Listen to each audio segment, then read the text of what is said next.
Hi guys, this is gsn1.com and I'm here with the freshly unveiled ASUS ZenFone 9. So after some experiments with the flip versions of the phone, ASUS has decided to launch a compact flagship again. Last year they had the ZenFone 8 and now they have the ZenFone 9. And its core focus is one hand usage. It's a small phone and we're lucky enough to have the red version. There's also a blue version, black one and a white one. The key here is that we have a rather large dual back camera shaped like the figure 8 and also for the first time for ASUS a gimbal for 6-axis stabilization. In Europe the price tag starts at 799 euros and this has got to be one of the most easy to handle handsets when it comes to one hand usage. Of course it's a phone below 6 inches in diagonal. It's an unboxing, so let's see what's inside the box. Now, this packaging is an eco-friendly one. ASUS brags about having reduced its weight by about 30% compared to the ZenFone 8. Okay, at least they didn't leave us without a charger for the sake of eco-friendliness. We start off with the key used to access the dual nano SIM slots. Then we have here a very small manual, trying to not cut too many trees in the process. ASUS also bundles a case here. It's a bumper case with this figure 8 for the camera and it's rather rigid but should protect the back of the device first and foremost. Now the phone you're seeing here, well, ASUS has decided to wait a bit more. They could have launched the flagship in January, February, March, but they decided to wait for the brand new Qualcomm Snapdragon 8 Plus Gen 1 processor. And maybe it was a good idea because the TSMC technology is superior to the Samsung one. Here we have the USB-C to USB-C cable, as well as a charger, but oddly enough, for a 2022 flagship, we only get 30 watts of charging, which feels like a little because Vivo's sub-brand iQOO just launched a phone with 200 watt charging. So once again, here we're limited to 30 watts and USB-C connector. Okay, that's about it. No fancy headphones, no plugs, no adapters. And when I say adapters, I'm usually talking about adapters from USB-C to 3.5mm. There's no need for that because we have an audio jack right here at the top side. When we talk about the design, we start with this aluminum frame with the antenna cutouts on it. The backside, I'm not very sure what it's made of. It feels like a rug, to be honest. It's probably some sort of plastic, that's my guess. But what's for sure is that up front we have a rather bright screen with pretty narrow bezels. We're promised a 90% screen to body ratio and Gorilla Glass Victus protection. Now, the phone once again comes in black, white, blue and red. It's got an excellent wide hand usage. It measures a pretty beefy 9.1mm in thickness and weighs a rather satisfying 169 grams. IP68 certification is also part of the package. The screen I keep playing with and I keep showing you, this one is a 5.9 incher. It's got the AMOLED panel made by Samsung.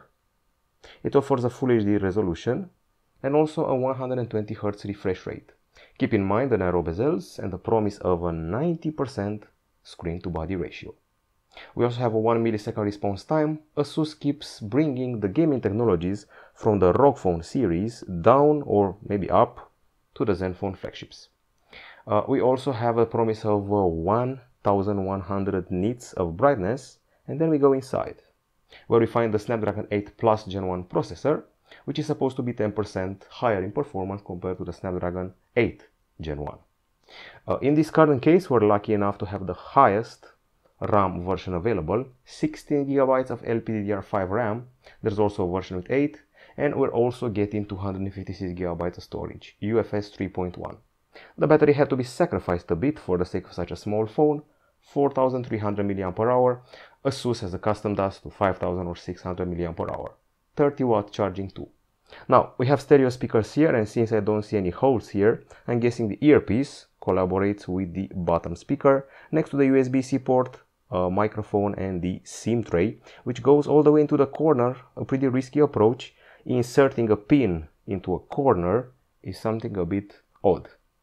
We don't have FM radio, we don't have micro SD, We do have two microphones, one at the top and one at the bottom, with also noise reduction.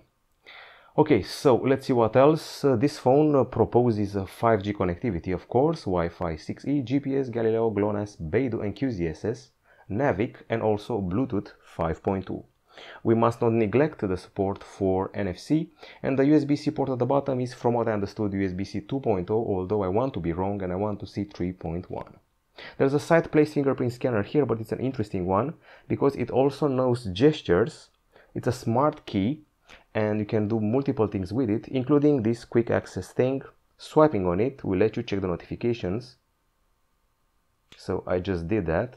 A swipe down, let me access the notification. But there are more things like refreshing a web page or playing media. The idea that ASUS wants to push with this phone is total one-hand usage with the aid of this button here and the usual gestures around the small screen.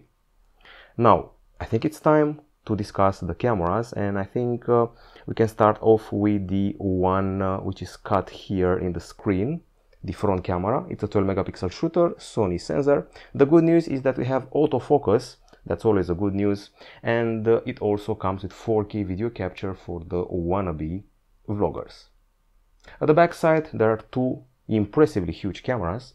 The main one is a 50 megapixel shooter with Sony IMX766 sensor, 6-axis gimbal hybrid stabilization, autofocus and f1.9 aperture.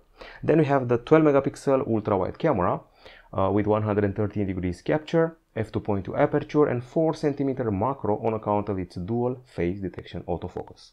Single LED flash here, and I'm shocked and surprised to see that even the 8K video capture has electronic stabilization. Now the camera has multiple modes. There's a pro mode, there's a night mode, and also dynamic night mode.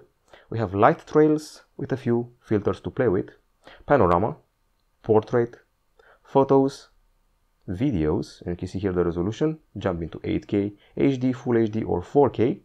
Time-lapse and slow-mo are also part of the package.